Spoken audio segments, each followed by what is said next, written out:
Episodes 10 and 11 did deliver. Oh my God. Dang. This was actually very interesting. I cannot wait to get into it. But before we get into it, comment how you're feeling about this season. Comment how you're feeling about your favorites, your least favorites. How you're feeling about like everyone, Nick and Hannah. How did the Tim and Alex breakup hit you? How did the Garrett and Taylor kerfuffle, who has used that word ever? How that hit you? Comment how Nick and Hannah are making you feel. Comment like if you have a hot take, like if you're one of the people that's like, I actually think Nick and Hannah would have been good together. That doesn't exist. Like, I'm pretty sure nobody thinks that. But if you think that, let me know so I know that you're real. Because I'm like very interested in other people's perspectives and discourse on this season because I just have a lot of thoughts and I think it's very fascinating. My name is Rasenica. I'm so close. I hate to do this, but I have to, okay? I'm so close to 1,000 subscribers. Don't like subscribe to my channel just because I'm saying that, but like if you like my channel, if you've been here a couple times, help a girl out, okay? Help a creative. God, I hate doing this. Oh my God.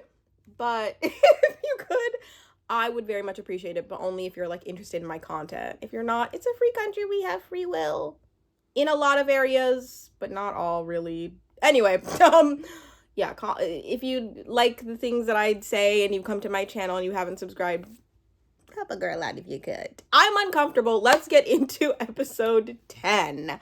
So we start off with Nick and Hannah. And ooh, they have an engagement shoot. Have y'all ever seen a loveless engagement shoot? I have never, but I am very happy they let us in for this very pseudo intimate moment. Everything about that, even when they're like there, it's like uncomfortable. She's like, oh, look at me being taller than you. And because she says it, he says it. And she's like, oh, I thought we were secure. It's like, girl, you literally, I have so many thoughts on hand in this episode. Okay. Also, they got the pictures on film. Do you know how long it takes to process film? I was a photo minor and was consistently in the film room for 2 semesters. Bro, you gotta be there for like hours. Like, anyway. Okay, I need you to understand, they were sitting there for like hours. Anyway, that does not matter. That whole thing was just kind of like, what the heck? Marissa and Ramses, they got a lot of tension. There's some sort of conversation that they had that is like, that we're catching up on. They never define what the heck is actually going on. Like, why can't we just get the separate like little thing where Ramses or Marissa's like, so we had a conversation last night and basically I wanted sex. I'm scared to say like explicit things because I know YouTube just really be suppressing it. But like I think I can say sex, right? YouTube, please help me out. Anyway,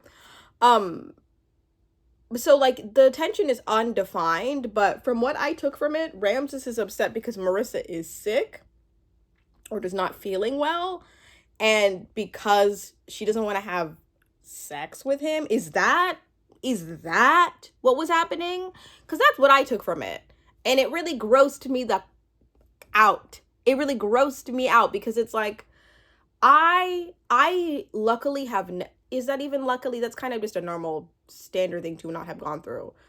I have never been in this situation where somebody's pressured me to have sex when I didn't feel up to it, and that made me feel bad about it, and that's what it feels like is going on. And I would hate if Ramses and Marissa are like, you guys didn't see everything the whole scene, like you didn't see everything, don't come at us.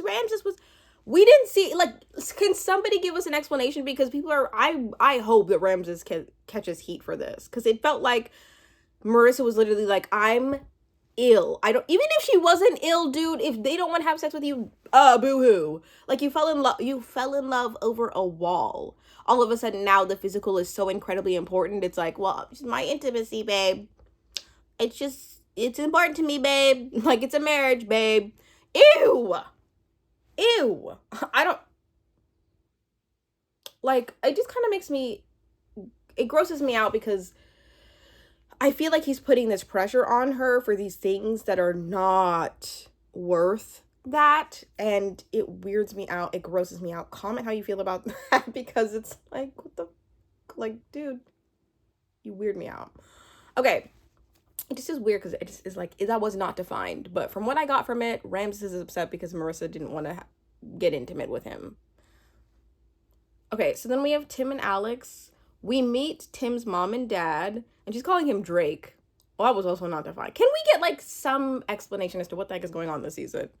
What the heck is going on? Who's Drake? No, I know that Drake is Tim, but it's like, but Tim's named after his father, so is his middle name Drake, and that's what his mom calls her? This is why we need explanations. Or maybe I'm not paying attention. I realized through my other recaps, some things I just wasn't paying attention. I said the baby mama of Tyler went on Instagram. That was not the baby mama. That was the baby grandmama. Anyway. But yeah, so she's calling him Drake, and we're like, Drake? Okay. I love Tim's mom's look. The gray braids. Oh, these black mamas just be killing the game. They're so gorgeous. It's crazy. Like, I can't even go into it.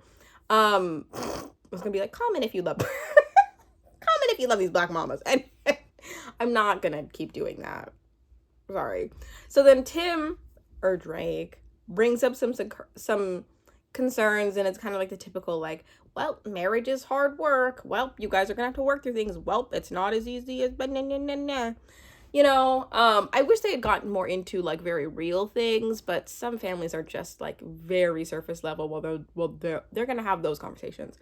Well, if you love her, you're gonna have to have difficult conversations, you know, like whatever. But we get into more of the tea, what happens with Tim and Alex later. So we have Ashley and Tyler. More on the sperm donor situation. Thank you. So, essentially, Ashley and Tyler are kind of sitting down, and Ashley's asking a bunch of questions just to kind of put her mind at ease, because communication is their superpower. Which, you know, I would have believed up until what happened with Tyler. I would have believed that, because you guys are giving such power couple energy, and I believe they do get married. I believe it. I would believe it. Not that I like know or don't. I hate when people spoil things and they're like, I know they got married. Girl, shut up. Okay. Ashley and Tyler, sperm donor situation. I think we must be missing some information, because like, I just feel like when he's sitting there and Ashley's like, so do they know what you look like? And he's like, no.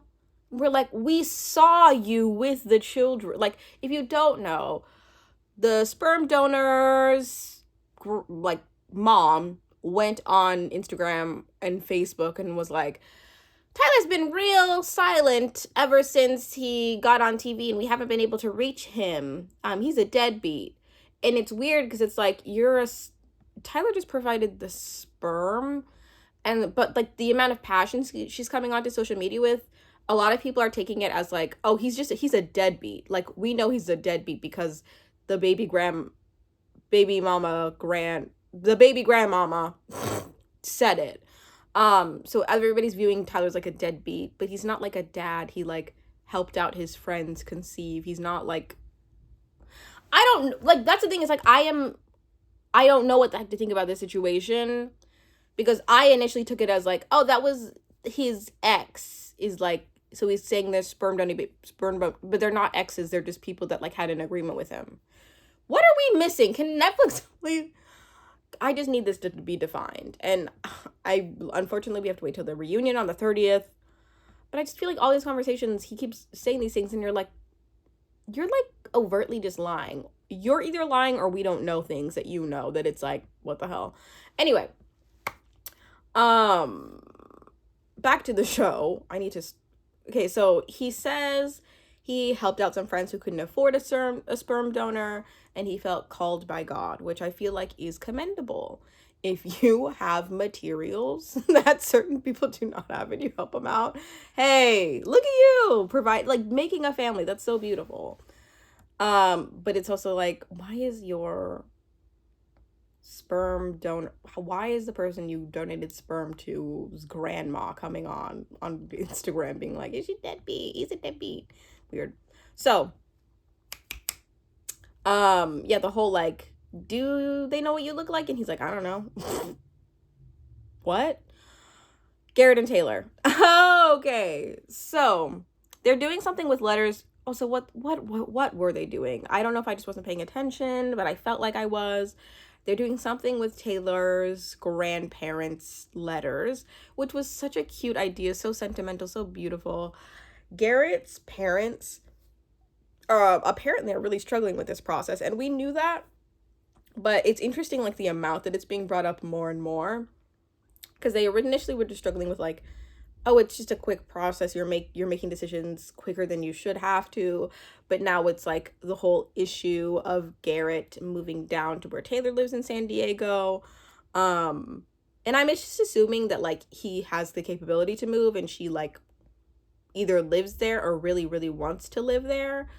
But it's interesting because his parents are just not in support of that decision, and we're like, in my opinion, if you're, like, against the process, and you have such a qualm, you have to at least just show up to the wedding, because either way you're gonna, like, add to the hurt of everything goes wrong, and if his parents are correct and this whole thing was a big mistake, at least support him through it, you know? I don't know. Anyway, so I just kind of feel like when you're a grown man, like, I don't know, it's weird. So then we have Hannah and Nick D. I can't go into the letter situation about Taylor and Garrett because they just seem to have these, like, boring conversations, and that's the only tea they provided me, so that's the only tea I can cover. I'm sorry. Hannah and Nick D, they got into some sort of above ground, like, obstacle course, which looked fun. Like, they do these things that look fun. And then, of course, Santa's sitting there being like, look how dumb you look. Look, you can't even do that. So I'm so embarrassed. I gotta compose myself. You look so stupid. It's hilarious. Anyway, she's, like, so mean. She's so mean, dude. It's like, if Hannah was a guy, I don't want to pull this. I'm not the type of person to pull this, okay? But, like, if Hannah was a guy, we would be calling him abusive. Like, truly, I just kind of feel like she'd just be saying these things and she's harsh. And she doesn't realize, like, you should not talk to people like that. I feel like there's some people who's like, oh, it's just my personality. I'm just like that. No, you're rude as hell. Like, anyway. So they start having a conversation and Hannah kind of intensely starts being like, so I know you like to read. Why don't you read more? And he was like, yeah. I could have read yesterday. I didn't. I should work on, like, all of their conversations just feel very much like it reminds you of when you're sitting down with authority and they're like, we expect better from you. We're disappointed in you. And you just have to be like, I know. I expect better from you too. I'm the worst. I need to do better. Yeah. And, like, it feels like she's, like, sitting down and it's like coach and mentor, when it's just like, or coach and mentor, coach and mentee, when they're literally just people that should be equals, and they had that conversation. We'll get into that later. That was crazy. Oh, okay.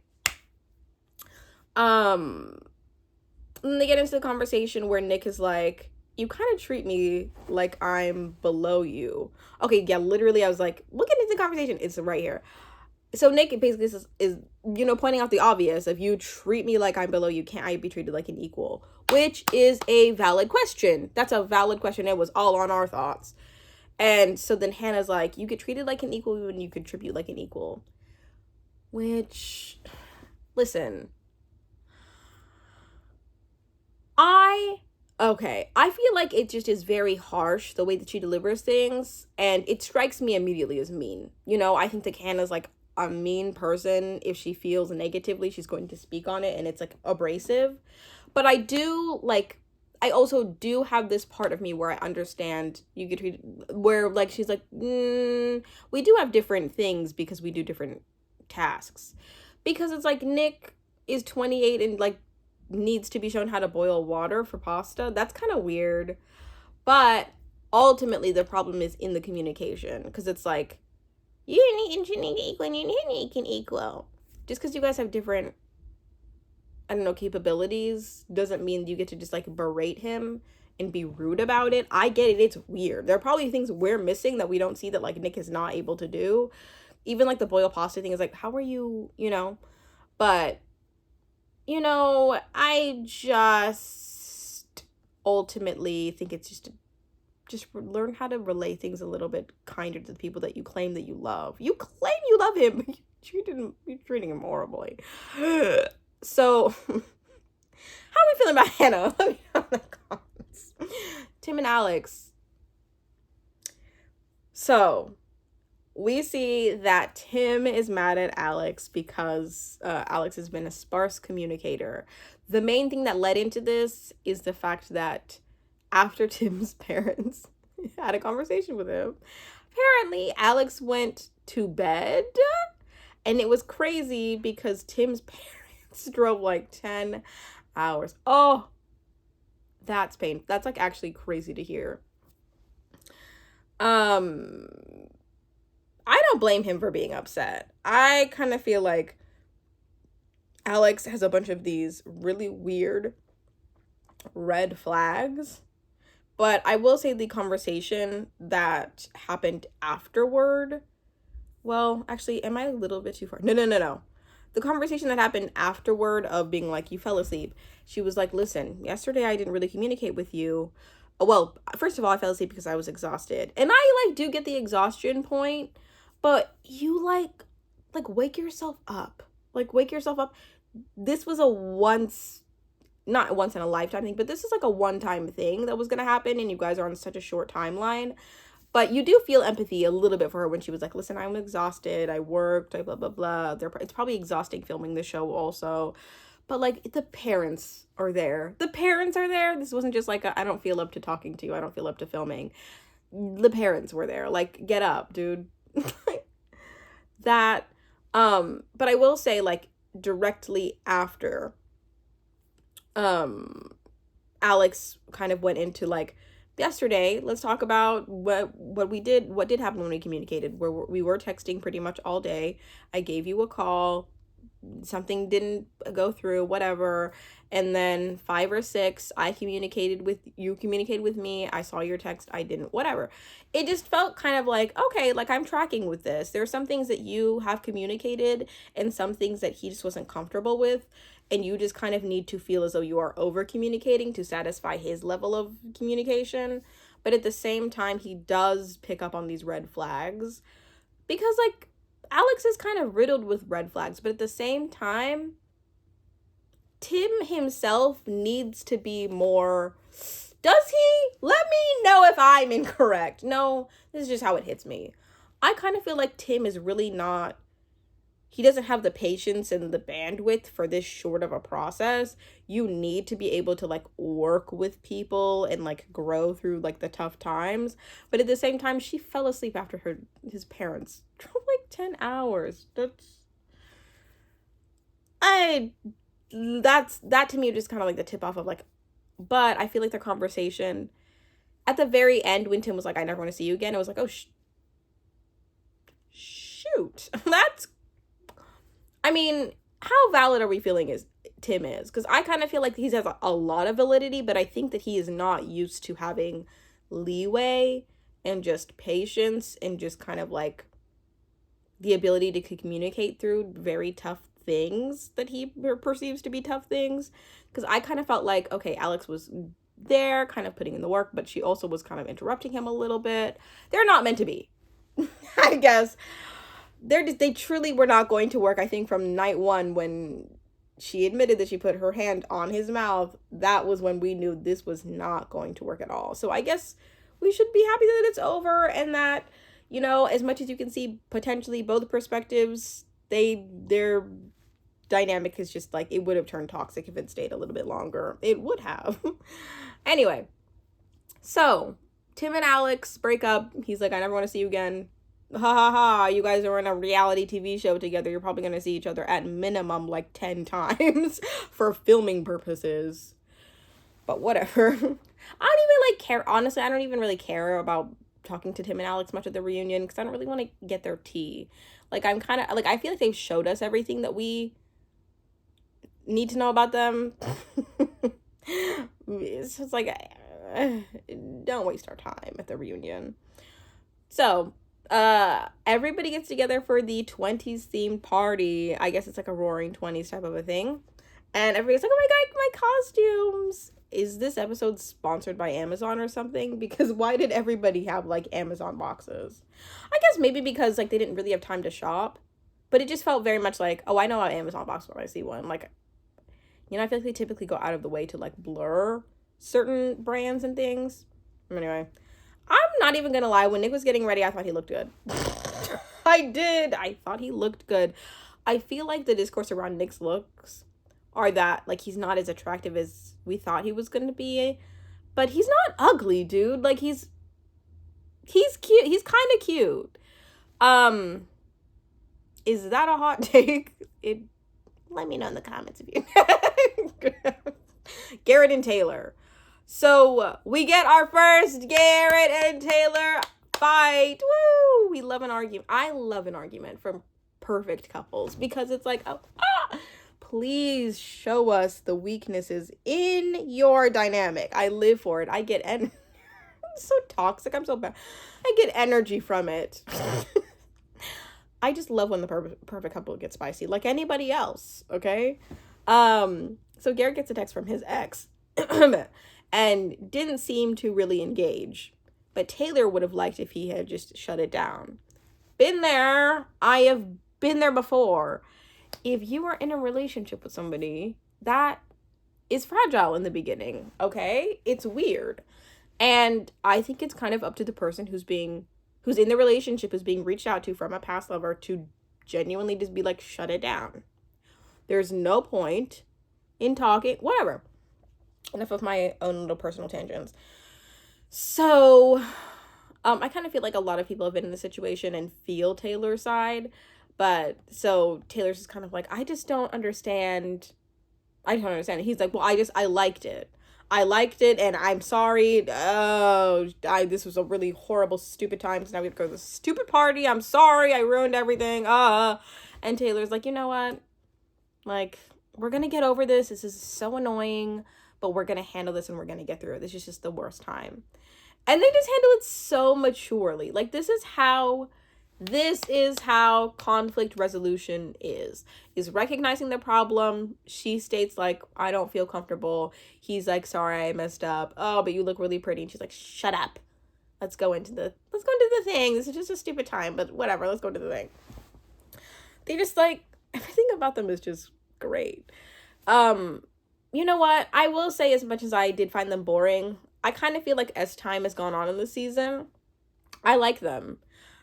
Some of their conversations are like, ugh, I don't really care about your grandparents' wedding or marriage. I don't. But I do like the tea we've been provided by you. So I'm kind of interested in this. Also, I think that Taylor and Garrett are like the most traditionally attractive people of Love is Blind. So I do think that for a minute, I decided to analyze my like biases and think about the fact that, like I said, they're most traditionally attractive. Is that because like they're like he's just like a traditional like not mediocre, like the average white guy who's like a little bit more attractive, and she's like a little bit more white passing? Is that why I said that? Anyway, so everyone walks into the flapper party. Everyone is airing out their stuff, which it's so fun to see. We see like the traditional couples getting together.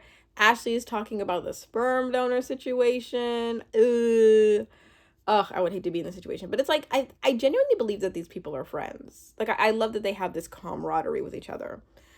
And then Alex walks in and you're like, what are you doing? But she's like, yeah, he left me, said he didn't ever see me again. And I'm thinking like, are they like contractually obligated to show at this party? Because it was kind of shocking. But then I also remembered that this is for non-couples as well. But it feels a little bit like a ghost walks in when Monica comes through the door. It feels a little bit like, what are you doing here? Didn't you like, what? So Monica fills everybody in, and Monica and Steven are cordial, but they're obviously not together, which really shocks me. That genuinely shocks me that Monica could have any sort of resolution with Steven because they left off on a really disgusting, weird way, and she does not seem to be a forgiving person. She seems like the type of person that will like constantly, she seems like Hannah. Like her and Hannah are like two peas in a pod. Like literally, okay. So Bowden walks in. Sheesh. I'd hate to be in that situation, to be like a Bowden type, to be like, oh, everyone's gonna be looking at me because I had this thing that didn't work out with this person, and she's awkward, but whatever, these are my friends too, I guess. I deserve to be here. That would be me. I deserve to be here, same as everyone. Stop looking at me and overanalyzing everything I'm doing. Anyway. So Bowden walks in, it's kind of like, oh, why? That's Marissa's ex thing, past situation. But it's not like, you know, like the intensity of when Jess walked in and Jimmy was just it. It's not that. We don't have any of those situations. Except for, I guess, the whole Katie situation was a little weird because she kept being like, oh my God, Nick is so attractive. But she's also taller than Nick. So it's like, that's not really a threat to me. Because women don't really typically be liking men that are shorter than them. Okay. So we have Gia and Taylor talking about the whole text situation with Tyler and Ashley, because they are the couples to watch. They are the only couple that like I feel like will actually get married and stayed married. Did you know out of like 11 of the Married at First Sight franchise, only 2 divorces have happened, and they've happened like through season 2. That's kind of crazy. As much as like there are people that have like not made it past the altar, it's interesting that like a couple stayed married, you know? Let me know if I'm wrong. I heard that from a podcast and I just regurgitated it without fact checking myself. So if you catch me lying, let me know. So, it felt weird because it felt like Garrett and Taylor were talking about the texting situation, and it felt like they were being so honest that it almost was like, you guys are drunk, right? You're drunk. You like just went through this thing. You're like a normal, sensical couple. Why are you like bringing these texts out for these people to see? You're not even besties. Well, maybe you are. So, Garrett had originally said he disliked the message, and now he's saying that he responded, and Taylor's like, you're saying you responded? What do you mean you responded? You told me something different. What? And she's like, let me see the text. She says that in front of Ashley and did I say Taylor? This is crazy. This is going to trip me out. I think I keep saying Ashley and Taylor, but I mean to say Tyler when I'm talking about Ashley and Tyler. So, Taylor says, let me see your phone in front of everyone. And he's like, can I just like show you later? I'll show you later. And it's like, I like physically had to stop and be like, is this really happening? Our like perfect couple, are they really like having this type of conversation in front of everyone? Okay. To Garrett's credit, I will say that he said that he shut it down. But it's also kind of like, if you said that you shut it down, why didn't you mention that earlier to make Taylor feel more at ease? Because that's what she was wanting to hear. But you're just now saying you shut it down in front of Tyler. What is happening?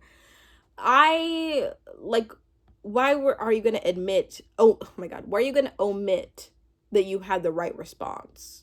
Like, I want to give him credit, but I'm also like, girl, what? I completely understand Taylor's side. Like, I'm Team Taylor all the way. You know what? I am more so rooting for Taylor than I'm rooting for Taylor and Garrett as a collective. You know what I mean? Taylor to me is just, I think she's interesting and I like her. There's something about her energy that gives a little bit like bore. Because she has like this kind of like muted kind of like, it's not stoic, but like half stoic, half whimsy, half like funny side. I don't know. Anybody let me know if anybody else I need to stop asking you, so let me know how you feel. Comment or don't. So then we see Marissa and Bowden. It's like, I would hate, you would hate to be in a room with Marissa and Bowden. Like, they just have too much energy. They literally are both like Energizer bunny types that it would just, it's weird. And so Marissa's like, did you think I looked like that? I was gonna look like, or I think maybe Bowden said it. I can't remember who said it, but somebody said it. And so yeah, Bowden says, no, Marissa says, I thought you were gonna be like short, like tiny. Which is like, I mean, does Bowden read over 5'8"? He doesn't to me. I'm saying this as a certified short person, okay? Like 5'0", okay? I read Bowden as also a short person in, like, on the show. And she's like, I thought you were gonna be tiny. It's like, is he not small in real life? Or, and he's like, oh. And then Marissa's like, so what do you think about me? And then he's like, well, I thought you'd be pretty. And he's like, you're flirting with her. You're flirting with her because, like, that was, like, if I heard that from just, like, a random person, be like, ew, I'm married, by the way. I'd be like, anyway. So, Ashley and Hannah talk, and they're talking, like, as if Netflix is just not listening. It's crazy. I love when they get together because I feel like the cast gets so drunk that they just do not remember why they are together. So Hannah is aware of how critical she is, and I do like that she's open about that, because there are a lot of people that are very critical that, like, have no idea. But she is critical in a way that's like, yeah, there's a difference between being critical and just straight up being as mean as you are. But I do appreciate that she has, like, some self-awareness, because she does. She can be rough, but it's growth to at least say that out loud, isn't it? But they're talking openly about, like, sexual things going on with them. And my only takeaway from that, one of my takeaways from that is just that Nick doesn't want to go down on her. I guess Nick doesn't go down on women. Ladies, can we just agree that it's not even just, like, a red flag. That is just something that, like, should not exist. Like, grow up and just go down on a woman. Sorry. Grow up. I feel like the fact that some people have that, like, the fact that it's common amongst men to be like, yeah, I don't like eating, I don't like blah, blah. Grow up, because that's not common amongst women. Like, yeah, I don't do that, I don't go to, it's like, can we please fix that, how common that is? I understand her frustration there, but it's also kind of like, these conversations should not be happening on camera, right? The fact that I, like, turned on, like, the fact that I'm on Netflix and I just hear eating, see? That's crazy. I was like, there's so many moments from this season where they're just talking so openly about things, like, be it this conversation, talking so openly sexually about things that people are doing and not doing, whether it be they talking about Trump, or, like, there's just so many things that I'm like, Netflix is actually really wild for being for being as open as they are. Anyway, so Nick and Katie talk as past exes. Sorry. That whole thing is, like, interesting because, like, I didn't remember Nick having anything with anybody else. So the fact that it's like a kind of a feature of this makes me feel like, did the producers just take out, like, their whole entire existence with each other, because they're talking, like, as if we're supposed to know them as a past pair, you know?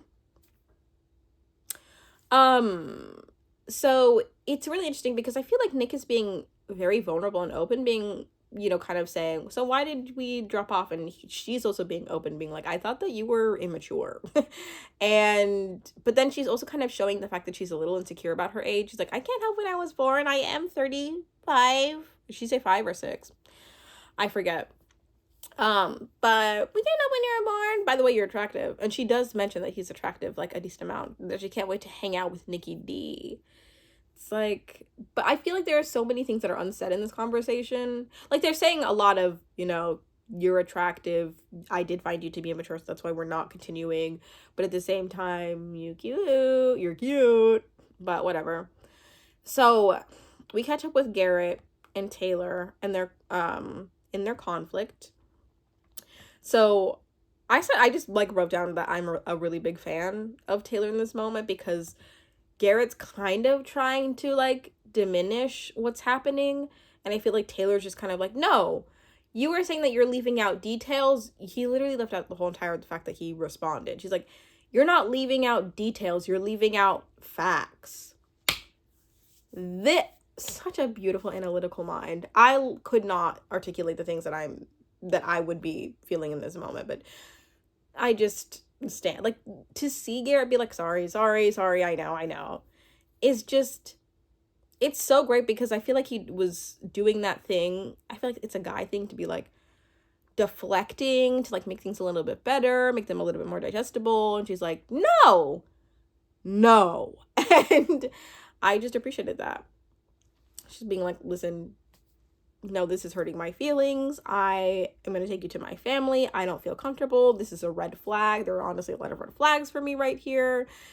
And it made me tear up a little bit to see her cry, because as much as a lot of these girls, like Hannah's like the type of person to be like, I don't even cry. Like, I'm so strong. You know, like, I'm too strong to, I don't believe when Hannah's like, I'm a strong girl. I don't cry.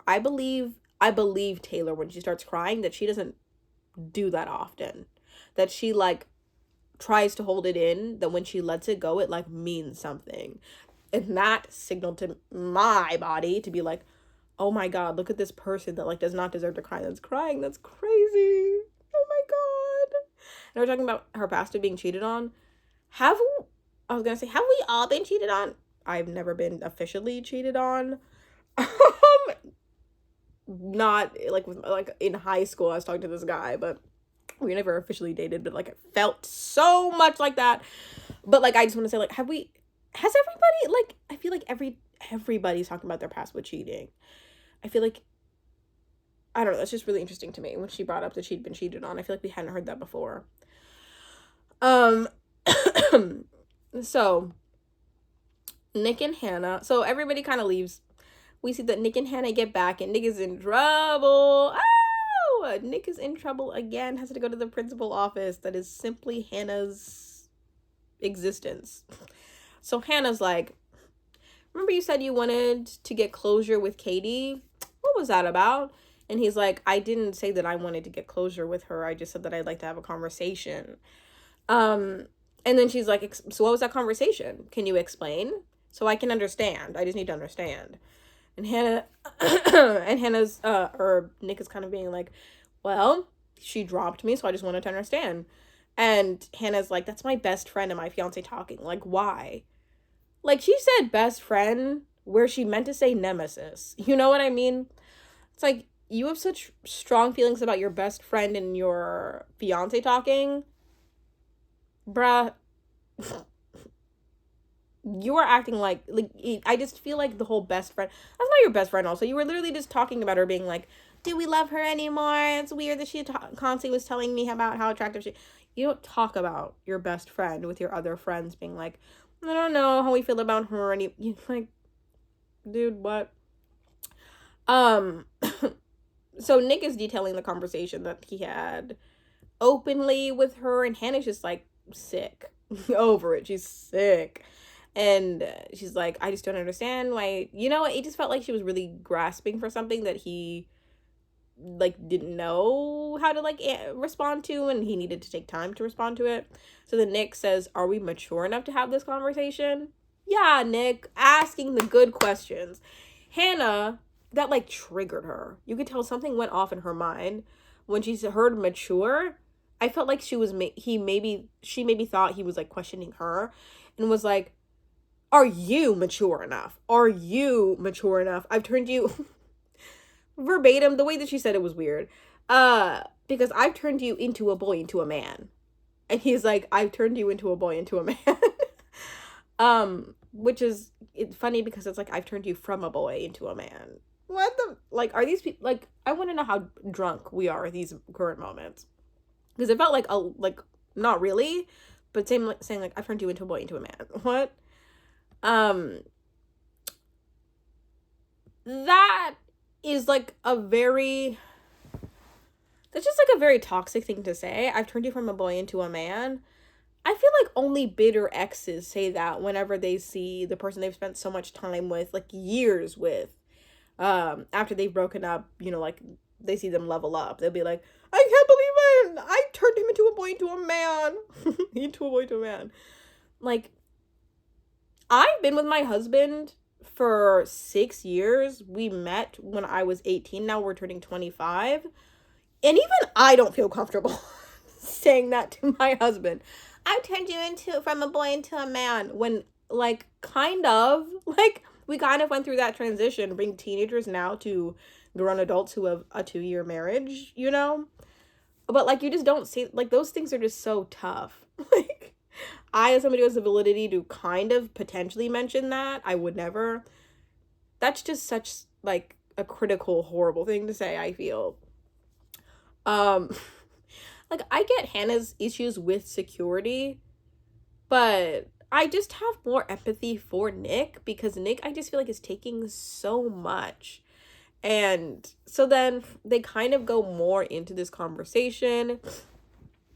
And Nick is like, what do you want me to do about that? Like, it's not my problem that she came up to you and told you I was so attractive. It's not my and it is, like, I feel like Nick is very rightful in these moments.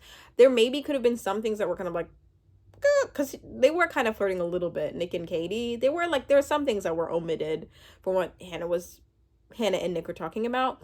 But it's just weird because I feel like Hannah keeps, like, harping on this. And it's like, why are you, like, what are you really saying? And I feel like Nick was being like, what are you really saying? So Nick is kind of just, like, standing his ground. But it's just like, weird. Hannah's just being like, mean. Not mean. She ends off being okay. Ends off kind of being like, and then Nick is saying, is there something that I could have done to make you feel better about this? And she's like, no. And then they go to bed. Oh, but before they go to bed, she's like, you look so hot right now. It's so weird. The dynamic is, like, bizarre. It's truly bizarre, and it, like, makes me sad for him. It does. I feel like it makes me feel like, yeah, no, if this was a guy, we would not be tolerating this at all, this conversation. So Garrett and Taylor make it to San Diego, which we knew by the previews, but, like, whoo, well, they made it. It wasn't that big of a detriment to their relationship, but it was a close one. That was a close one.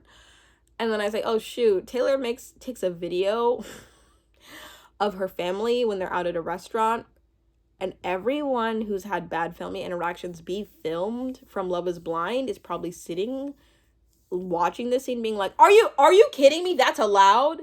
Like, Bliss's dad, literally, like, Bliss's dad was harsh, dude. There's so many harsh people. Like, Marissa's mom is like, I've been receiving death threats. I could have just, like, gotten a video. Like, I agreed to be on camera because you guys pressured me into it, and I could have just said no and gotten a video. Are you kidding me? Anyway, so we have Marissa and Ramses. Oh my god, I need to get over this. I'm going to work, so I need to wrap this up, but I have so many things to talk through. Okay, Marissa and Ramses. I like that we're seeing more of the marriage process, because there's so many things about what goes on behind the scenes of Love is Blind that we just are not really privy to. But I appreciate that. I feel like more and more as the seasons go on, we are seeing what the heck is happening, and I appreciate it and really like it. I like the fact that we're showing, like, oh, we need to get the marriage license signed. We need to talk about, like, how the walking down the aisle is gonna go. We need to talk about, like, are we respecting the deceased? I thought it was fascinating, and they do bring it up later at a certain time. So, sorry, I just have to adjust my body. Nick and Hannah, they do have I have to, like, read this off my notes because I do not remember what I wrote. They do have a constructive conversation about the last night's conversation, which was interesting. This is before they meet their friends. Ugh. So Nick feels like he has to change his personality for her, which, like, should be a red flag to you, Nick. Like, you should not change your personality for her.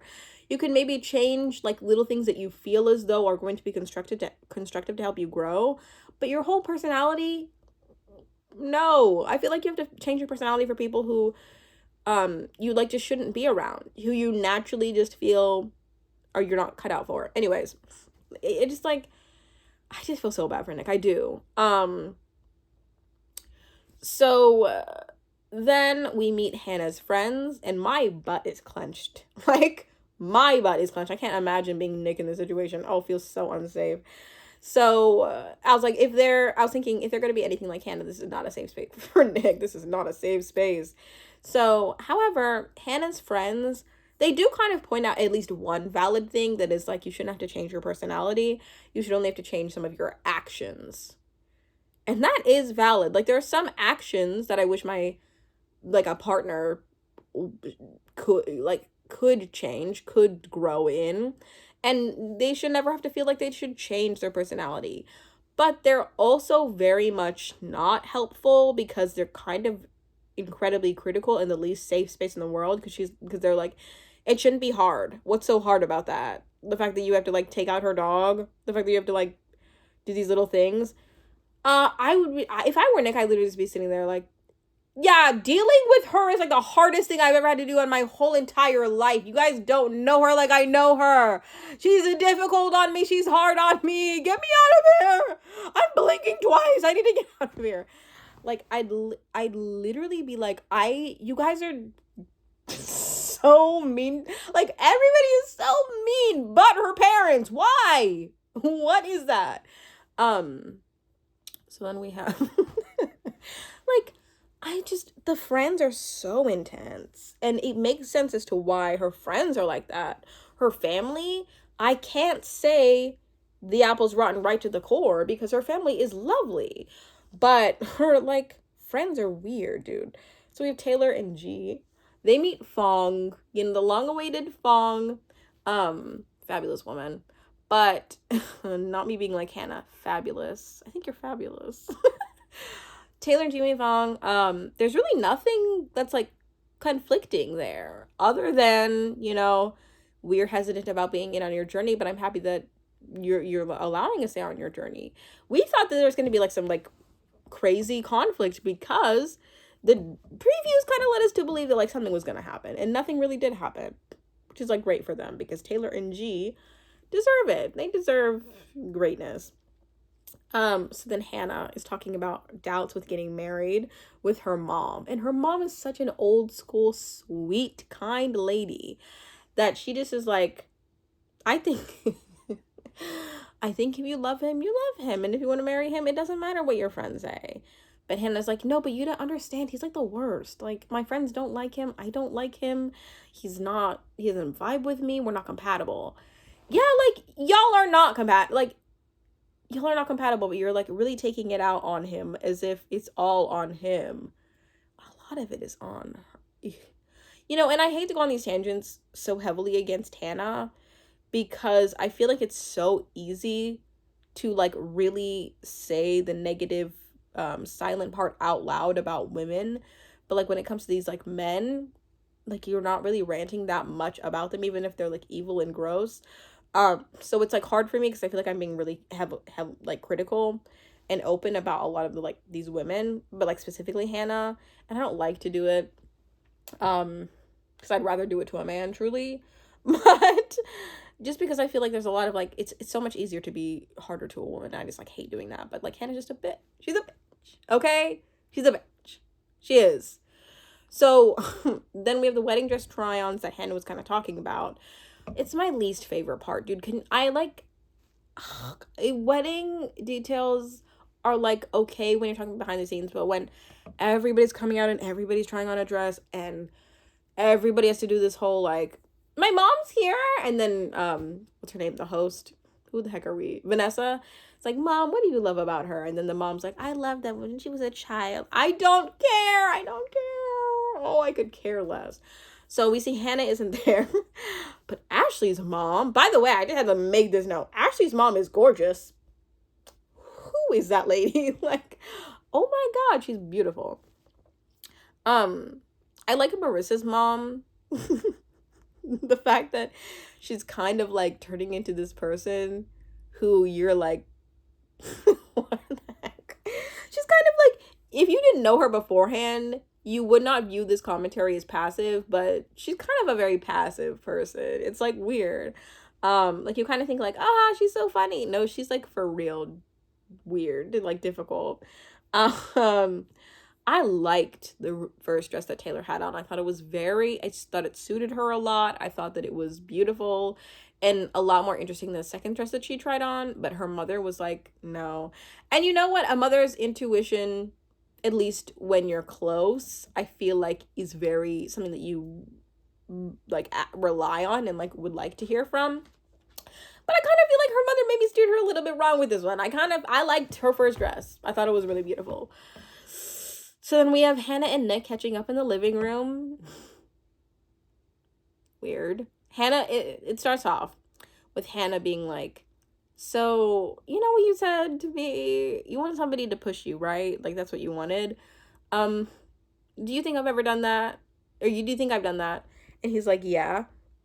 She's like, would you say it's too much sometimes? And she's like, and he's like, yeah, it is sometimes. And the audience is like, yeah, you're a bitch. You're like, ugh. So then she starts being like, you know what? Let's like list out all the things that I don't like about you. Remember the things that I wrote down about you? Social awareness? I don't see it. Respect? You have none. You have none. You have none? You have none. What? Yikes. Ego versus confidence? I need to stroke your ego for you to be happy. Like, that's a projection. That is clearly a projection that is not real. That's crazy, girl. What? And she's like, you can't see how I feel. What? She just keeps throwing jabs at him. And she's like, I can list instances because you can't. I can do these things because you can't do them. And Nick is just kind of like, you're being harsh. And she's like, she basically is saying, like, I have reasons for that. And it's so weird because they talk through things and she's been being really harsh in the beginning, but they kind of get into this spot where Nick is kind of like slowly agreeing with her and like seeing her side when it should not come to that. Like, to me, it felt like a borderline, like it's a toxic conversation, and it felt like borderline abuse. Like, it borderline felt like emotional abuse. Because, you know, as much as I know that we can't see everything that was said, especially because she did mention something about, like, why are you concerned about looking good? Like, why are you scared that I'm going to look bad? Or that you're going to look bad? Probably because you make him feel like garbage about himself.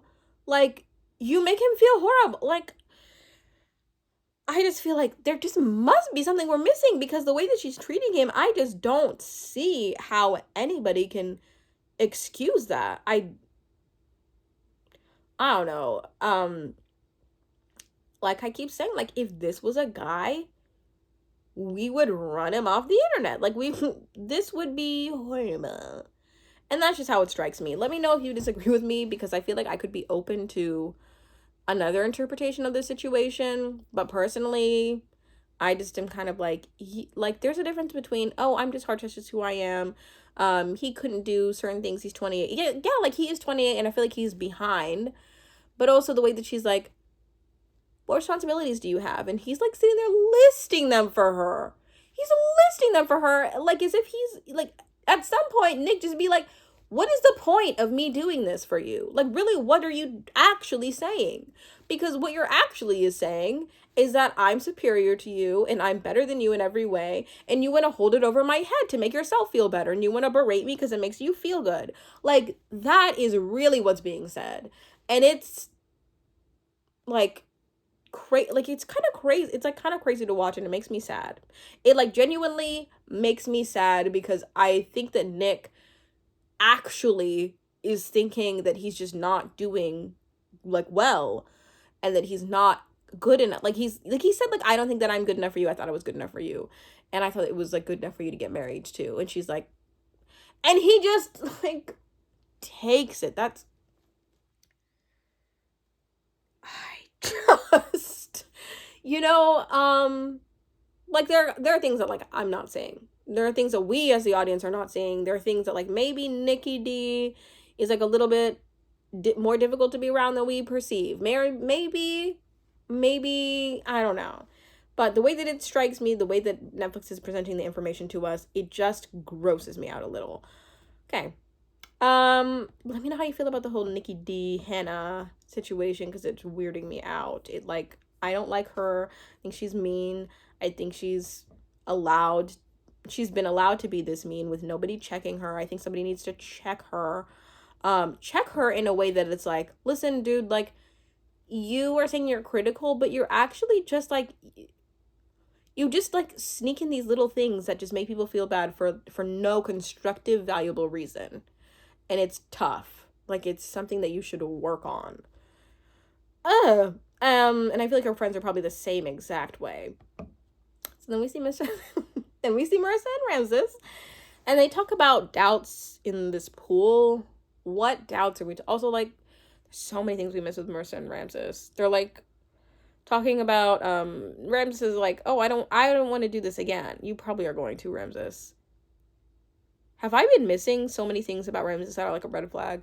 Ramses to me just feels like he'll never be satisfied. Like, I just truly feel like anything in the relationship that goes on, he just wants to nitpick little things.